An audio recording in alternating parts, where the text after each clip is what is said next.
అందరికీ నమస్తే అండి. గాయత్రిక హోమ్కి స్వాగతం. 2025 సంవత్సరం జనవరి 30 నుండి ఫిబ్రవరి 7 వరకు శ్యామలాదేవి అమ్మవారి యొక్క నవరాత్రులు జరుగుతాయి. రానున్న రోజులన్నీ కూడా మామూలు కాదండి, ఎంతో శక్తివంతమైనటువంటి రోజులు. అసలు ఈ శ్యామలాదేవి అమ్మవారి యొక్క నవరాత్రులు ఎలా పూజ అనేది చేసుకోవాలి, అలాగే 9 రోజులు దీక్ష అనంతరం జీవితం ఏ విధంగా అద్భుతంగా మలుపులు తిరుగుతుంది, శ్యామలాదేవి అమ్మవారి యొక్క ఫోటో లేకపోతే మనం ఏం చేయాలి, అలాగే జాబ్ చేసే వాళ్ళు కూడా ఇంట్లో సులభంగా పూజ అనేది చేసుకోవటం ఎలా అనేదంతా కూడా ఈరోజు వీడియోలో మీతో షేర్ చేసుకుంటూ ఉద్వాసన ఎప్పుడు చెప్పాలి అనేది కూడా మీతో షేర్ చేసుకోబోతున్నాను. అన్ని పూర్తి వివరాలతో ఈ వీడియో అనేది ఉండబోతుందండి. మిస్ కాకుండా ఈ వీడియోని జాగ్రత్తగా చూడండి. అలాగే మన ఛానల్ని సబ్స్క్రైబ్ చేసుకోండి. మనకి సంవత్సరంలో 4 నవరాత్రులు వస్తూ ఉంటాయి. చైత్రమాసంలో వసంత నవరాత్రులు, ఆషాఢ మాసంలో వచ్చే నవరాత్రులు వారాహి అమ్మవారి యొక్క నవరాత్రులు, అంటే ఆషాఢ గుప్త నవరాత్రులు అని పిలుస్తాము. ఆశ్వీజ మాసంలో దసరా నవరాత్రులు, అమ్మవారి దుర్గమ్మ వారి యొక్క నవరాత్రులు జరుగుతాయి. అప్పుడైతే మనం దుర్గమ్మని భక్తి శ్రద్ధలతో పూజిస్తూ ఉంటాం. ఈ మాఘమాసంలో వచ్చి సంవత్సరంలో చివరి వచ్చే నవరాత్రుల్ని శ్యామలాదేవి అమ్మవారి యొక్క నవరాత్రులుగా పరిగణిస్తాము.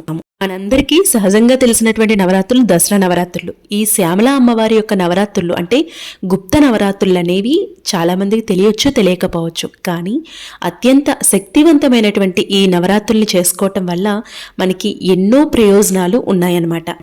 ఈ 9 నవరాత్రులు ఎవరైతే భక్తి శ్రద్ధతో పూజిస్తారో అలాంటి వారి ఇంట్లో సిరి సంపదలు వెల్లివిరుస్తాయి. ఆర్థికపరమైనటువంటి ఇబ్బందులు ఉండవు.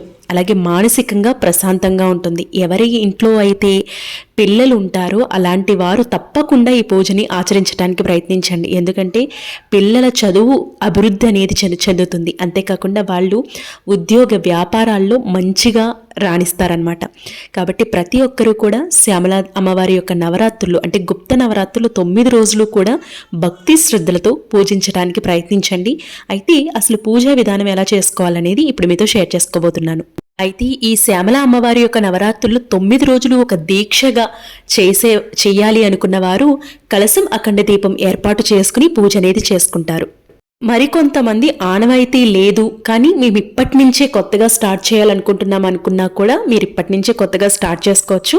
జాబ్ చేసే వాళ్ళకి రోజు పూజ అనేది ఎలా చేసుకోవాలి అనేది కూడా ఈరోజు వీడియోలో మీతో షేర్ చేసుకోబోతున్నాను. అలాగే కలశం పెట్టకుండా సింపుల్గా పూజ ఎలా చేయాలి అనేది డౌట్స్ కూడా అడుగుతున్నారు. కాబట్టి ఈరోజు వీడియోలో అన్నీ కూడా వివరంగా చెప్తాను.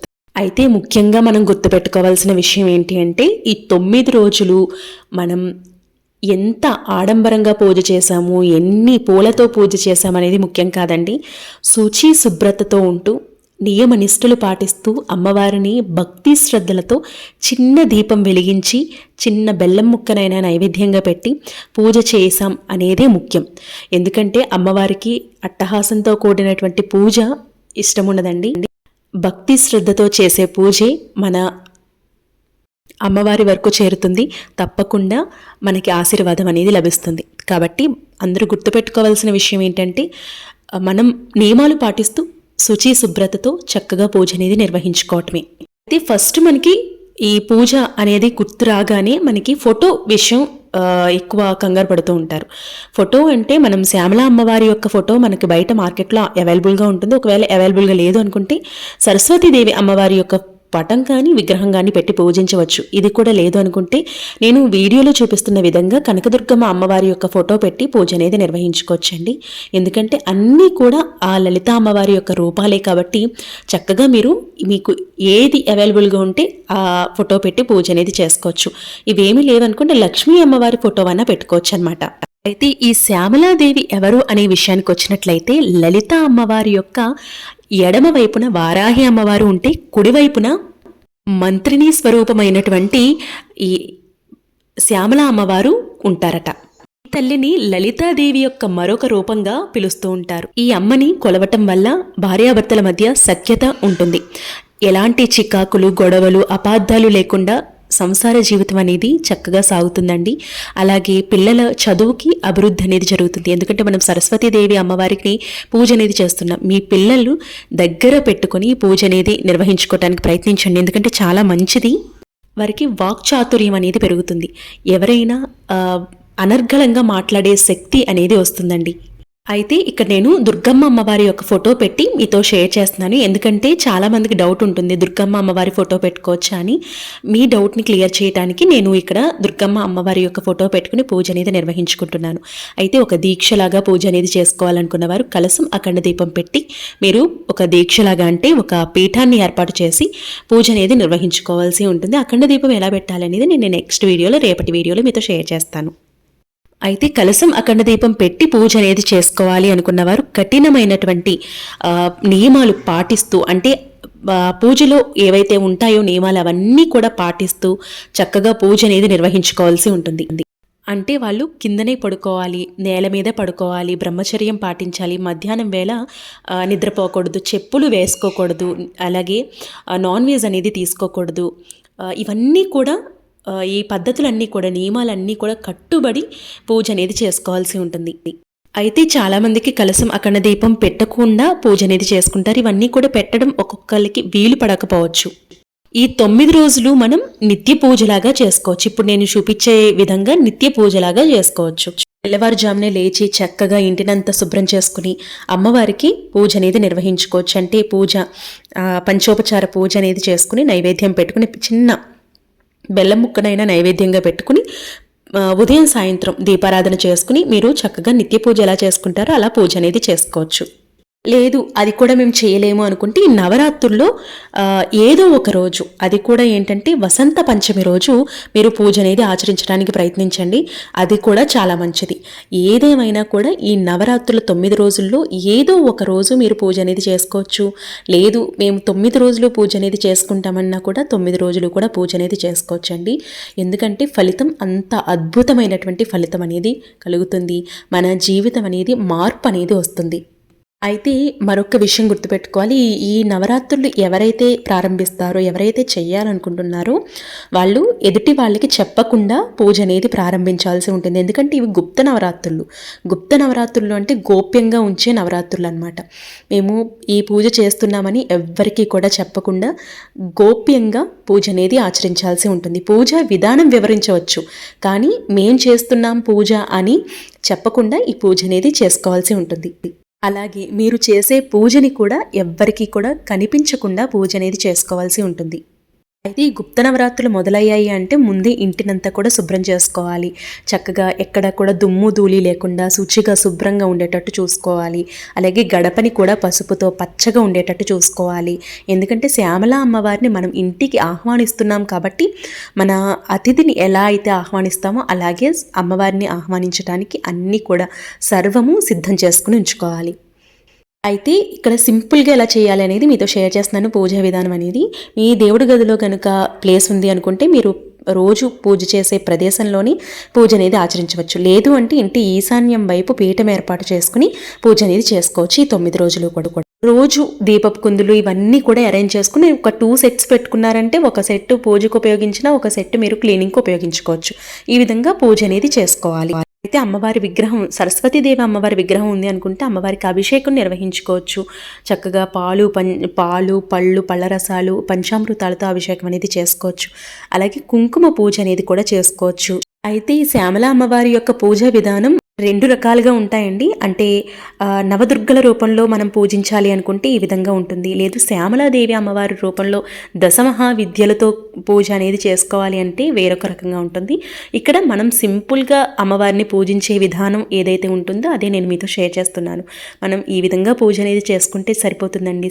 అమ్మవారిని ధ్యానించటం, అమ్మవారికి పూజ చేయటం, దీపారాధన చేయటం, అమ్మవారి యొక్క నామస్మరణలో ఉండటం అనేది ఎంతో విశేషం. అది మన ఒంటి మీద రాసి ఉంటే మాత్రమే మనం ఈ పూజ అనేది చేసుకోగలము. అమ్మవారిని ధ్యానించటానికి చేసుకోగలము. ఇవన్నీ కూడా మనకి మన జాతకంలో ఉంటే మాత్రమే జరుగుతాయి అన్నమాట. అమ్మవారికి ముందుగా ఇవన్నీ ఏర్పాట్లు చేసుకుని ముందుగా వినాయకుడికి ఏ పూజ చేసినా, వ్రతం చేసినా వినాయకుడికి పూజ చేస్తాము. అలాగే తర్వాత ఈ 9 రోజులు పూజలో ఎలాంటి ఆటంకాలు రాకుండా చూడు స్వామి, మేము ఏ పని తలపెట్టినా అందులో విజయాలు సాధించేటట్టు చూడు స్వామి అని నమస్కరించుకోవాలి. తర్వాత శ్యామల అమ్మవారికి పూజ అనేది ప్రారంభించాల్సి ఉంటుంది.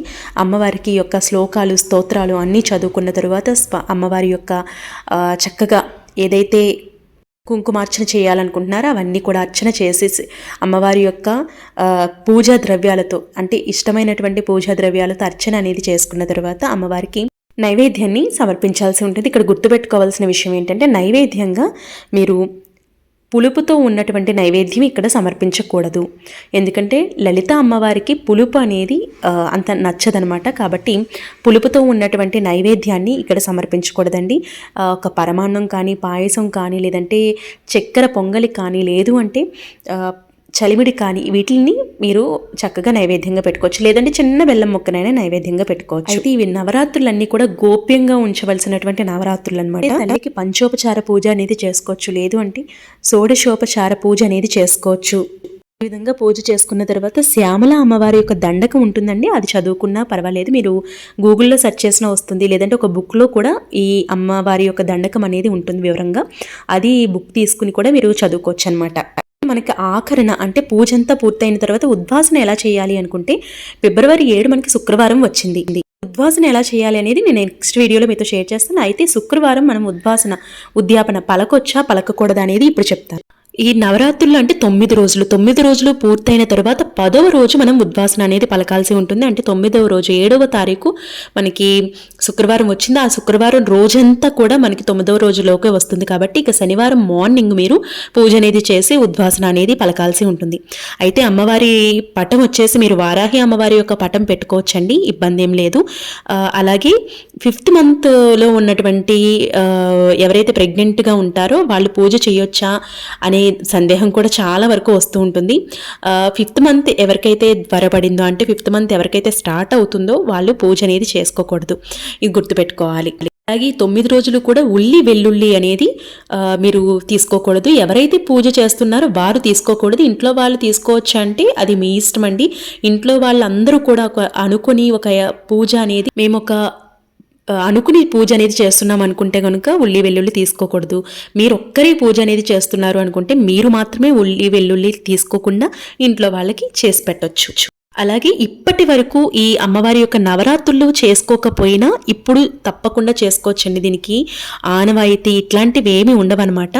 మీరు ఎప్పుడైనా ఈ నవరాత్రులు చేసుకోవచ్చు.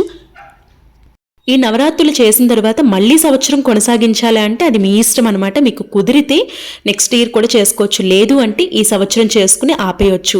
లేదు మీకు జీవితంలో మంచి మంచి మార్పులు చూసాము అనుకున్నా కూడా నెక్స్ట్ ఇయర్ మీరు డెఫినెట్గా కంటిన్యూ చేస్తారనమాట. ఎవరిని అడగకుండానే కంటిన్యూ చేస్తారు. అంత మంచి ఫలితం అనేది మీకు కనపడుతుంది. చూసారు కదా, ఈ శ్యామలాదేవి అమ్మవారి యొక్క నవరాత్రులు చాలా ఈజీగా సింపుల్గా ఎలా చేసుకోవాలి అనేది మీ సందేహాలన్నీ కూడా నేను క్లియర్ చేశానని అనుకుంటున్నాను. అయితే మీకు ఇంకేమైనా డౌట్స్ ఉంటే కమెంట్ సెక్షన్లో అడగండి, తప్పకుండా మీకు రిప్లై అనేది ఇవ్వడం జరుగుతుంది. రేపటి ఒక మంచి వీడియోతో మళ్ళీ మీ ముందుకు వస్తాను. అప్పటి వరకు నమస్తే, థ్యాంక్ యూ ఫర్ వాచింగ్. మీ గాయత్రక్క.